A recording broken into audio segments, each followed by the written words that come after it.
Pakistan cricket team کے management نے England کے خلاف ٹی20 سیریز میں مکمل اسٹرینتھ اور ورلڈ کپ کمبینیشن کے ساتھ میدان میں اترنے کا فیصلہ کیا ہے۔ پاکستان اور انگلینڈ کے درمیان 4 ٹی20 میچوں پر مشتمل سیریز 22 سے 30 مئی کے درمیان کھیلی جائے گی اور اس سیریز کے باعث دونوں ٹیمیں world cup warm up matches نہیں کھیل سکیں گی۔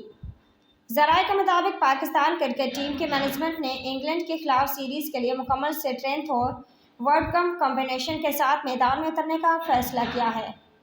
تاہم حتمی فیصلہ head coach white ball team گیری کرسٹن کے ساتھ مشاورت سے ہوگا۔ حال ہی میں پاکستان وائٹ بال ٹیم کے ہیڈ کوچ مقرر ہونے والی گیری کرسٹن کل انگلینڈ میں قومی اسکواڈ کو جوائن کریں گے۔